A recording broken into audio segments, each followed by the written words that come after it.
Emergency! Emergency! Guest incoming! Guest incoming! Dalek colourisation has been viewed. You will listen to the podcast of the Daleks immediately. I said immediately. Welcome to About Time, a Doctor Who podcast.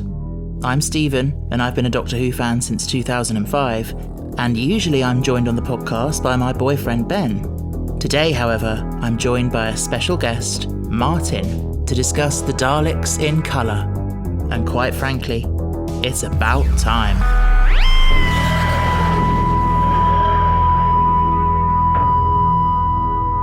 Hello, Martyn. Hi, Stephen. How are you?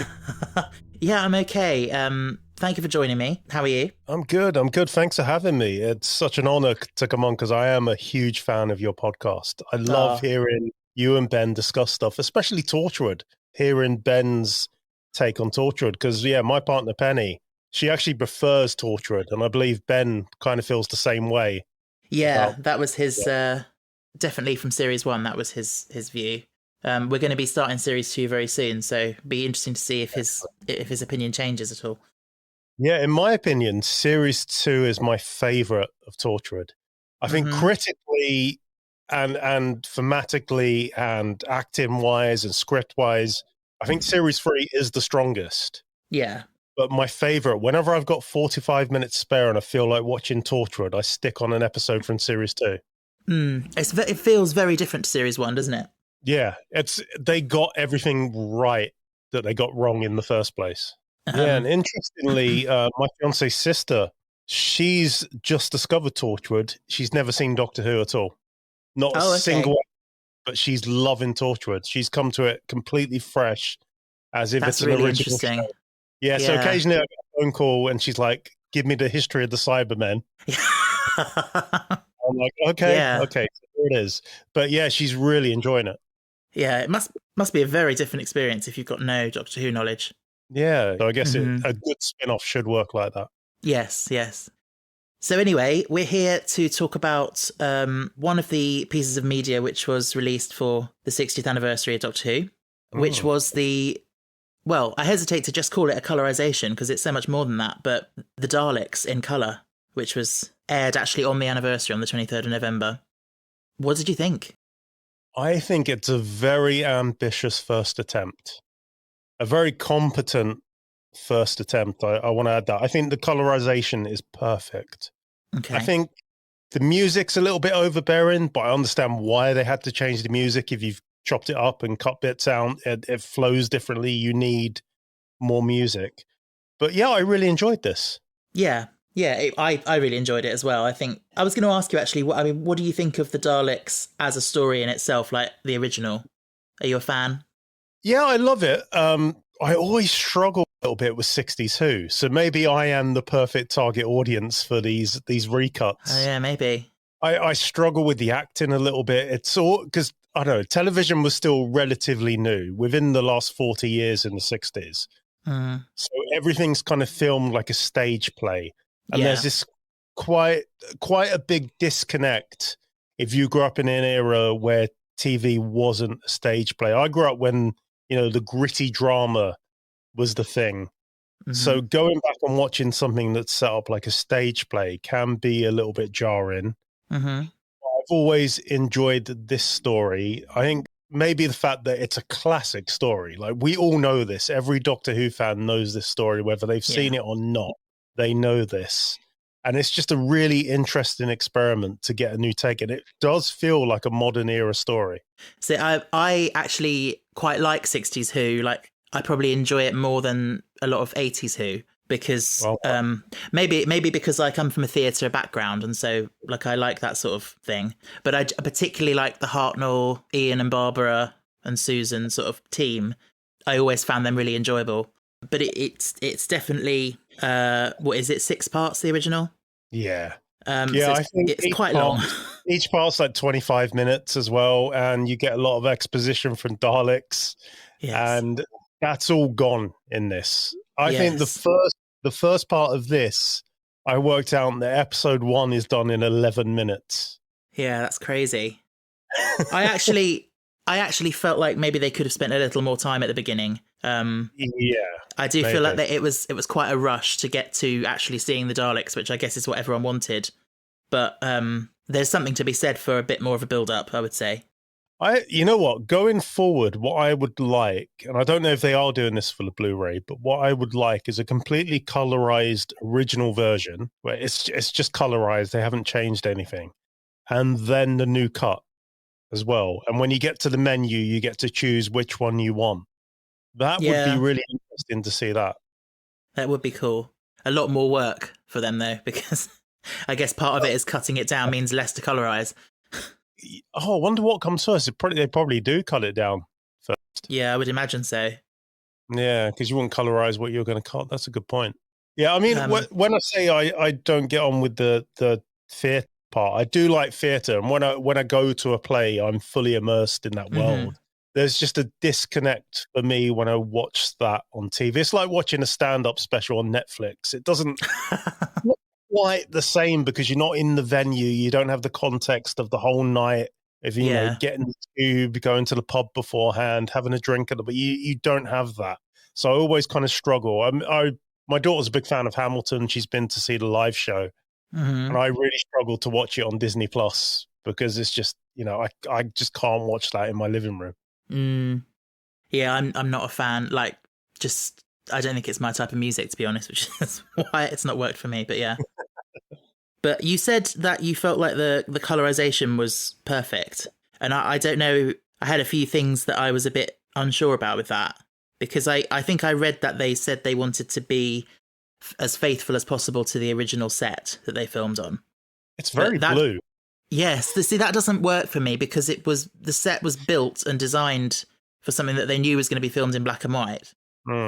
So, you know what I mean? Like, for example, the TARDIS... Like, you see that in 60s Who, and it looks white floor, white console, and it was intended to look white just because they happen to paint it like lime green or have a blue floor because it showed up better on camera. I think it looks strange to have that in the colorization. I understand that. It's like when you see the pictures of the Addams Family set, and it's all pink. Yeah. Pink looks better than black in black and white. Yeah, exactly, I get what you mean. I get what you mean. I think, okay, maybe it isn't perfect, but it's near perfect for a first attempt. Sorry, I'm just having some hot chocolate. It's definitely very impressive. And I really enjoyed it. I don't know. I remember when the pictures, they released some shots before it aired. And I was just like, particularly at the Dalek control room, it's very colourful. And they've got those what look like pie charts on the... and I'm like, it's like, I couldn't work out if it was Teletubby Land or like a game show set or... I did spot something in this that I've never seen before, and that was when the files go to collect their gift that the Daleks have set up for them. Yes, they get down there. There's toilet paper there. Is there? Yeah, I'd never spotted that before. I did not see that. What? It was literally like a roll of toilet paper. There's a stack of rolls of toilet paper. So that's so bizarre. I don't know if the Daleks had this hanging around in a closet somewhere, or if they've manufactured toilet paper. Yeah. You know, the fact that on Skara they would have toilet paper packaged exactly the way that it is in the Western world on Earth is just so strange. Yeah, and Barbara's blouse as well was something that really kind of stuck out to me. Like, it was very pink. Yeah, like every man's blue. Like, Ian's wearing a blue shirt. Yeah, it's a bit, yeah. I don't know if he was. Has anybody compared like production notes and costumes and stuff? Like, you watch the black and white original, and obviously the assumption is that she's wearing a white blouse because that's what it looks like. Yeah. Like, and I can understand, like, if they're going to colorize it, they might want to make it a color, like, because otherwise, what's the point? But did it have to be that pink, like bubblegum pink? Like, I don't know. I'm just being nitpicky. Yeah, I mean, I've never colorized anything, so no, exactly. I couldn't do it. I think Rich Tipple has done a valiant attempt, and yeah, no, it is. With each one they do is just going to get better and better and better as they that is true finalize the process and streamline it a little bit. And it won't be long before they're using generative fill to fill out the background so we can get it proper widescreen and 4K. Yeah, do you know, I was going to say that. I was like, how how far could you push this technologically? Like, and also what are the implications or maybe even the ethics of that?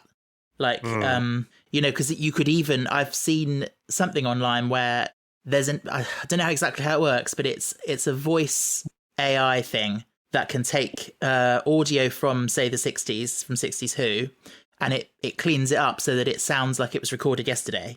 But the Adobe, yeah. Is that what it is? Yeah. It's been designed for podcasters. Okay. To clean up, if you record near a main road and you get a bus going past, it's been designed to clear that up. So people have whacked 62 audio in there. Yeah. It sounds incredible. It does sound incredible, but then you have the question of how much of the actor's original performance is in there. I mean, it's what's driving it, but is it ethical to kind of get AI to fill it in?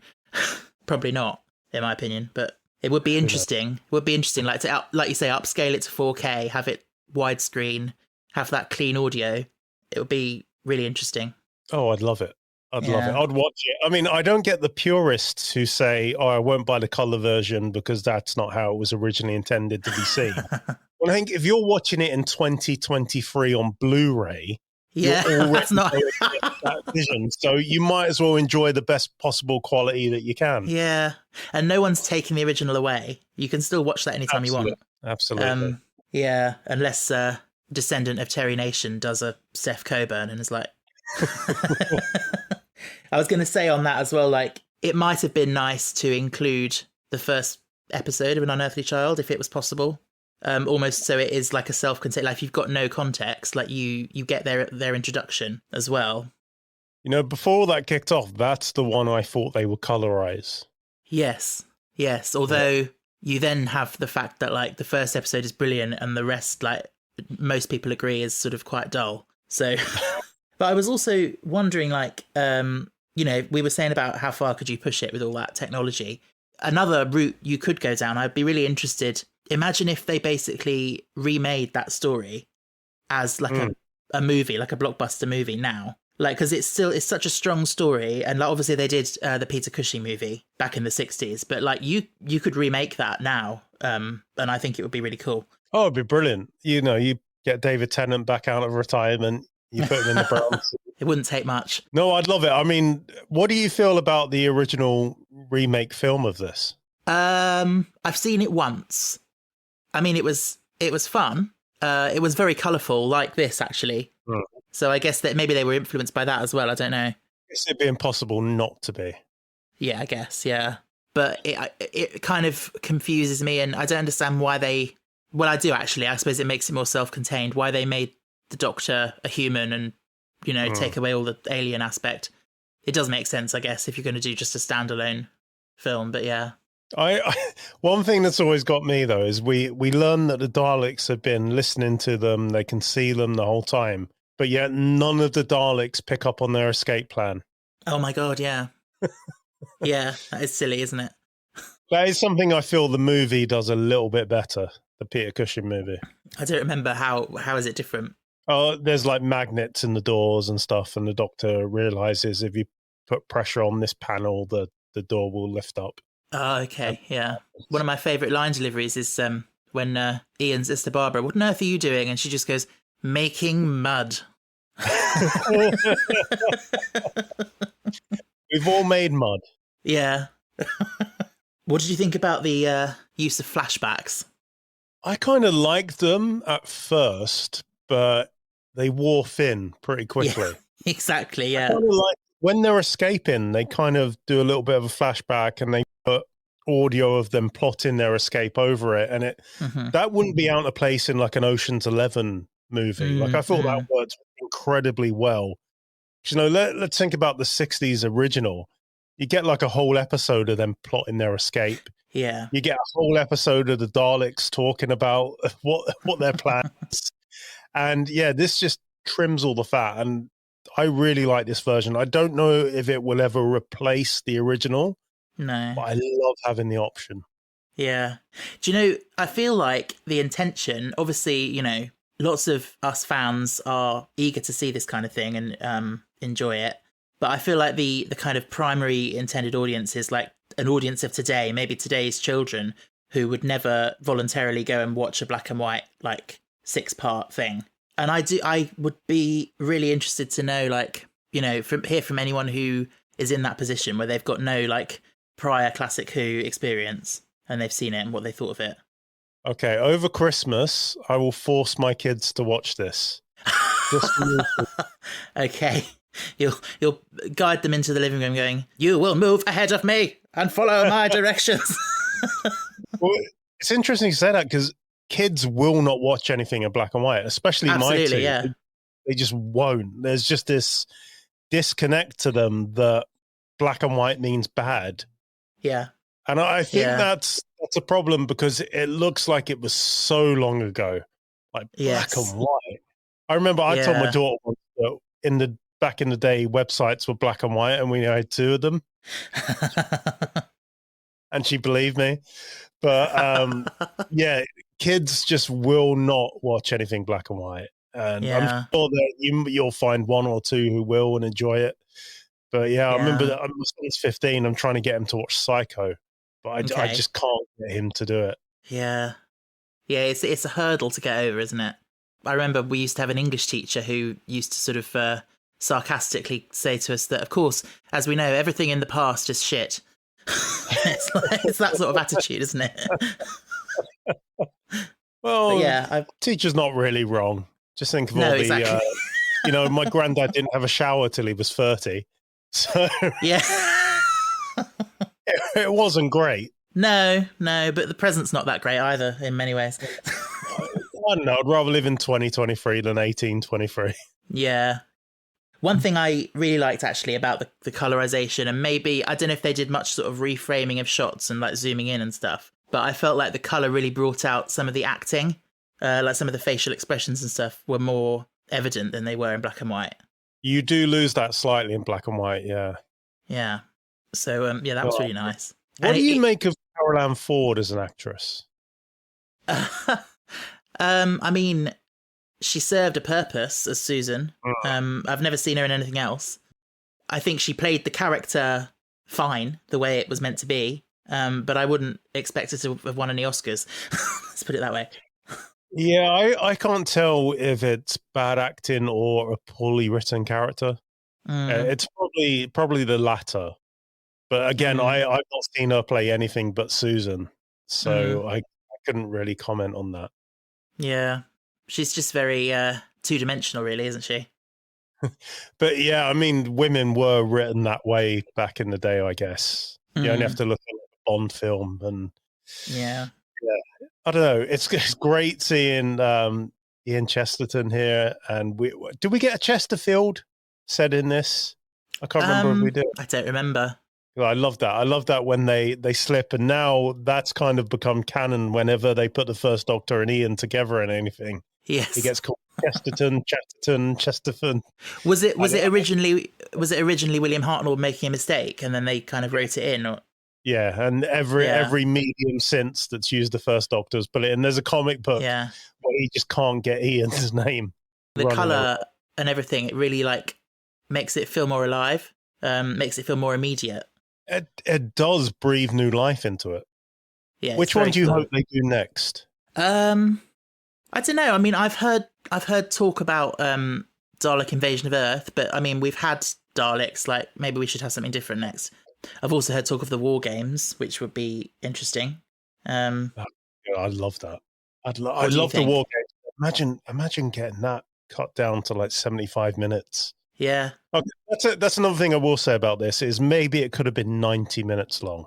Yeah, I agree. I do feel, I don't know, like, I also think maybe they spent too much time on certain things, like the whole jumping across the chasm thing. Yeah. Like, they spend a long time on that. But then I guess it's quite an important moment for, like, characters and stuff. Who edited this? Was it Ben Cook? It was, yeah. Yeah, it must have been a monumental challenge for him to decide what scenes go. Because no matter what he cut, fans are going to be angry. Yeah. So I don't know. He must have had to watch this like 500 times. And yeah. Like, okay, there, we can make a clip there. Yeah, it's an unenviable task, definitely. Unenviable, that's the word. Yeah, I had to pause for a second before I said it. Like, am I saying the right word? But yeah. Well, we're both tired. It's the end of the day. Yeah. You mentioned the score earlier. I felt like it was quite good, actually, but a bit loudly mixed in some places.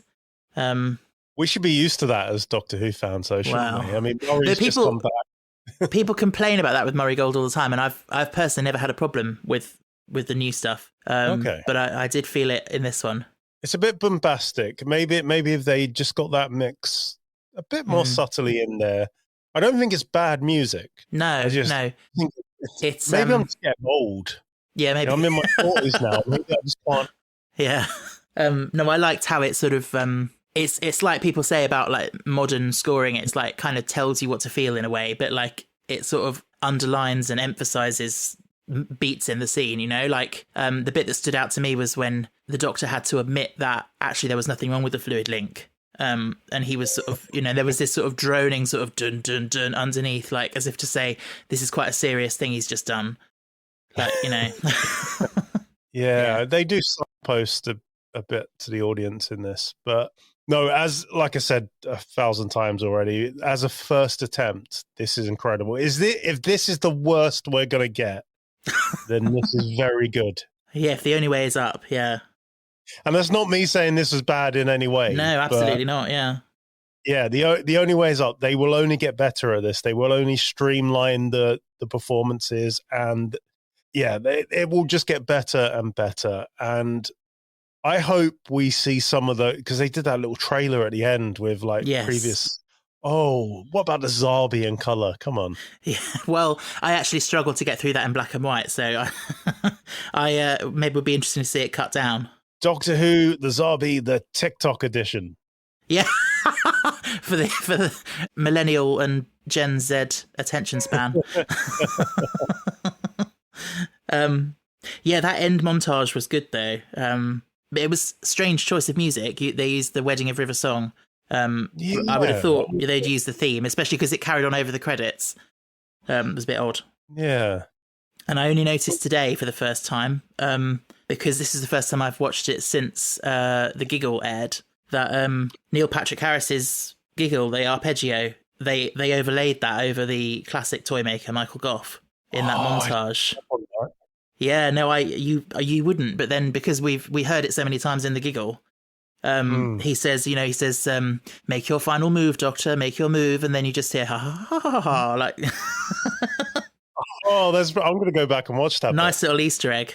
That's brilliant. I love that. Yeah. How do you feel about them going back and change? It's completely off subject here, but I think it was Fury from the Deep. They put a poster of Sasha Jawan in the background in like a police station. Like, have you seen this man? How do you feel about when they go back and do stuff like that in animations? I think it's fine, to be honest. It's, it's fun, isn't it? I'm fine with it. Yeah. Yeah, I'd never heard that they'd done that, actually. I haven't really watched many of the animations. I might be misremembering which one it is, but yeah, I know a shitstorm kicked up on Twitter. Oh, it doesn't take much for a shitstorm. It's a time travel show and they're recreating something. Yeah. Yeah, put it up. The only thing I wish they would do with these animations is you get moments where characters are just standing around blinking for like 6 seconds. And I guess in the original one, the actor would have done something with their face. Yes. Or there would have been a look. But because they don't necessarily have the script directions, these characters are just like... Yeah, that's ridiculous. I've always wished they would trim it. So it's great to actually see them doing that with the Daleks in colour. Yes. I noticed that they got Nick Briggs in to do a few extra Dalek lines. Yeah, I think that works. I think if you're changing the music and stuff, make it a bit more modern. Did they change some of the Dalek effects? I would assume so. I'm not sure, actually. Did they put in lasers or something? Because obviously they didn't have that in the original. Yeah, they look more modern and the people turn into like a negative. Yeah. And yeah, that's fine. I mean, you've got to make it recognizable to the kids of today. Yeah, no, I don't mind the special effects. I think the Nick Briggs voices took me out of it a little bit because his voice is so recognizable as a new series viewer.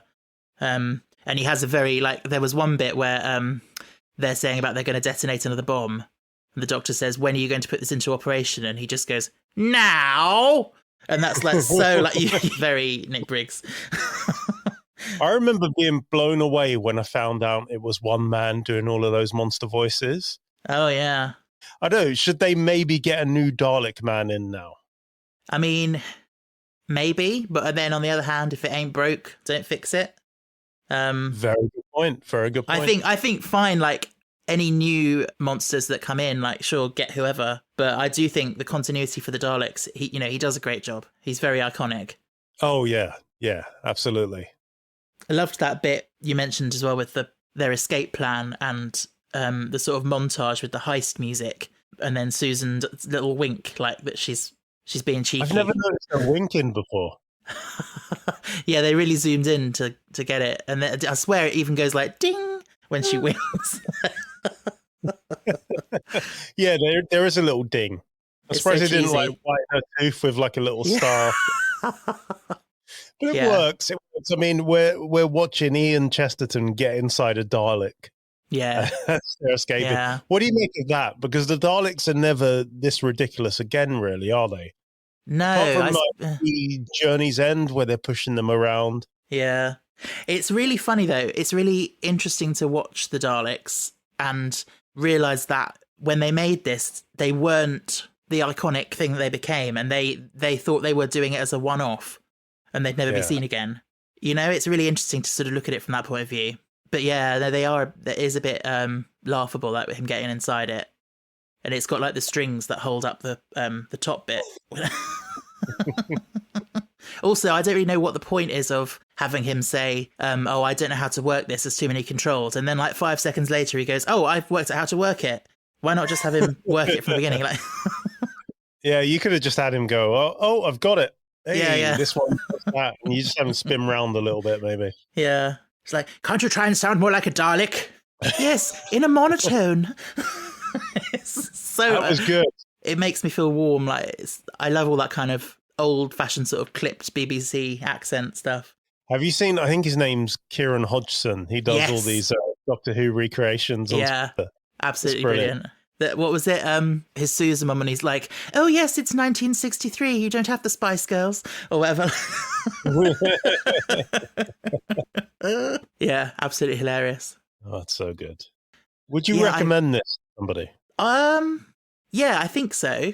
I think I would. I mean, I haven't bothered trying to get Ben to watch it because he's been so.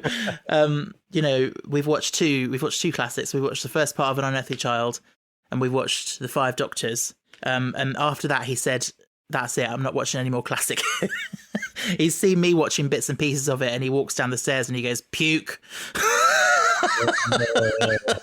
So yeah, I think that would be a battle to get him to watch it. But I do think it's a good access point if you're a bit unsure about black and white or the kind of long, slow pace. Yeah, and you know what? The process is so much better than when they did It's a Wonderful Life or those Laurel and Hardys from the 90s. I don't know if you ever saw those. No, I didn't know. They were pretty bad, pretty ropey. But yeah, the process now, and I wonder, we're using AI more and more. Yes, I wonder if they use AI to colorize a little bit more, and then I think they do. I think I read that in DWM that they basically take key frames and colorize those, and then the AI fills in between, which is interesting. Oh yeah, as well, I loved the beginning and end shots where they had the TARDIS fading in and out. That was good. It was good because you expect that, like, as a modern viewer. Yeah, you expect I love to see that. it. Yeah. I watched this with Penny, who's not seen much Classic Who, and she seemed to enjoy it. She laughed at all the predictable moments that a non-fan would laugh at. But I think she was quite impressed overall by the colorization and what's happened. Yeah, she hadn't seen any William Hartnell or anything. What do you make of the First Doctor? He goes on an interesting arc. I find him really watchable, actually. Yeah, it's really interesting to see the beginnings of this character who was very he was quite selfish, and he didn't have the things that we think of when we think of the Doctor now, like the sort of spirit of adventure and stuff. Like he was scientific and curious. Like he wanted to go and see the city, sort of from a scientific point of view. But it's just interesting to see how his companions sort of soften him. And when you get to later Hartnell, and he's very sort of, oh yes, and soft, and it's really nice. He's like, your favourite sort of grandpa or whatever. He does evolve, and it's a shame a lot of those are missing. Yes. Because we, as fans, we don't really get to see that evolution of the first Doctor. Where would the first Doctor sort of rank on in terms of your favourite Doctors? You know what? I haven't seen a lot of his. I can't do recons, and I know fans watch them and they love them, and there's like loose cannon ones that are a little bit better, but I just can't sit down and watch pictures on a screen with the. I can't do it. I don't know what it is. No. I prefer the animations. Yeah, I would rather they go back and animate all this stuff rather than the recons. Yeah, but. Yeah, as soon as they've got all the first and second Doctors out on animation, I will get them and I will watch them and I will enjoy them.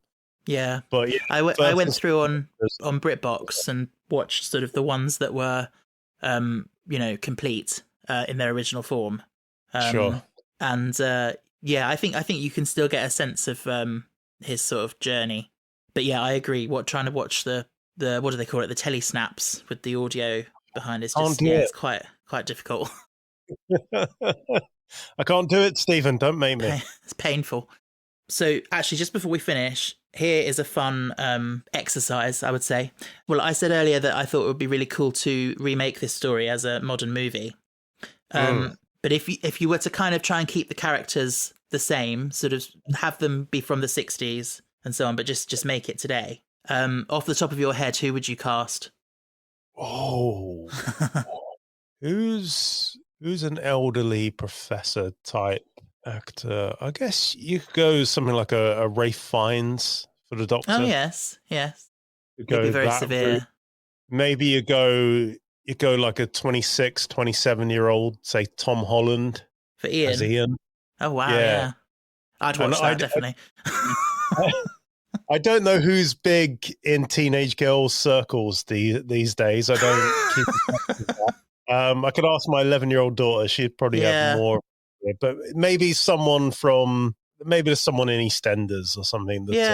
I was thinking of, did you see the BBC and Bad Wolf's His Dark Materials? Yes. Yeah, I was thinking of Daphne Keane, who played Lyra. Yeah, extra free from Logan. Yes. Perfect. She'd be good. Perfect. Who would be Barbara? Barbara, I don't know. If we've got Tom Holland, let's just get his missus in, Zendaya. That would be a very different Barbara, wouldn't it? I do love that bit when one of the Thals says to Barbara, "Do you always do what Ian says?"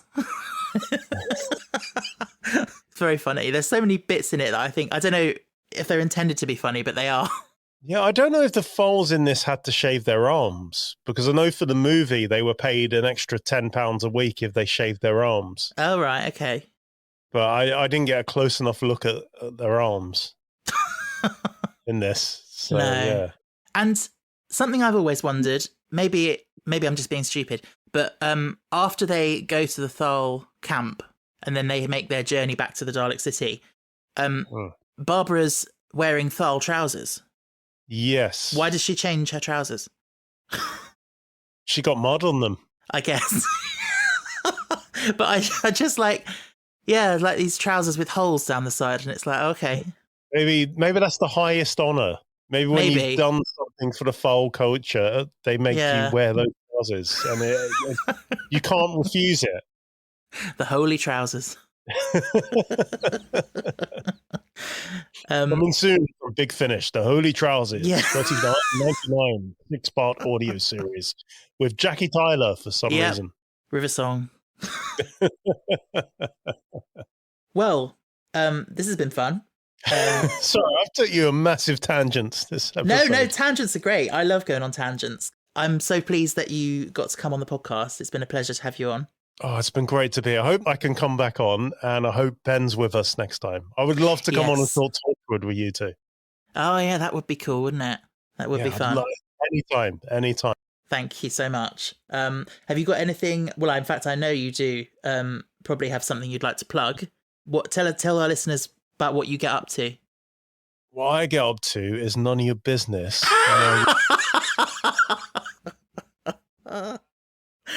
I've seen you outside my flat with those binoculars. This is the real reason.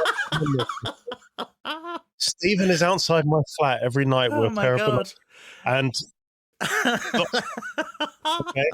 okay. No, I have a couple of podcasts. I have a Doctor Who one called Running Down Corridors, and we cover Doctor Who, Torchwood. Hopefully the Sarah Jane Adventures soon. I'm trying to talk those guys into it. Mm-hmm. I host it with Chris Walker-Thompson, who some people might know as the voice of Patrick Troughton, and Abby Louise, who runs her own fan production company called TT Productions 23. She's a big fan of the Paternoster Gang, and she plays Jenny on a bunch of those audios. Also, Bite Me, which is a Buffy podcast hosted by me and a guy named Joe Ford. That's great fun. Also, I have Bad Wolf. That's kind of on a hiatus at the moment because my co-host he's got a full-time job, but he's also doing a full-time university degree. So wow, his that's time a lot. his time. Sometimes I text him, and it's 5 weeks before I get a reply. Oh gosh! So I think Bad Will's probably on a permanent hiatus for the moment. But yeah, those are the two podcasts I do: Running Down Corridors and Bite. Fabulous. Well, I'll link those in the show notes so that people can find them. Ben and I love Buffy. It was one of the first shows we watched together when we got together. Oh, excellent! Yeah. So yeah, really cool. Buffy's my Doctor Who. Like I was 16 when Buffy started, and I grew up watching it, and I was 23 when it finished. So I grew up with those characters, and I was having my milestones when they were having them. So yeah, wow. Buffy and Angel, that's my Doctor Who. That's the show I'm passionate about. So I love getting to talk about it. But yeah, we're on a break now until January. Okay. Because I just got a new job, and we just can't get our recording dates to line up. Yeah, but we will. It is a challenge. But yes, thank you for taking the time to come on and talk to me here. I've loved it. You are a listener of the podcast, so I think you know how we like to end our episodes. Shall we say it together? Or we'll try to with the time lag. Are you ready? Stay fantastic.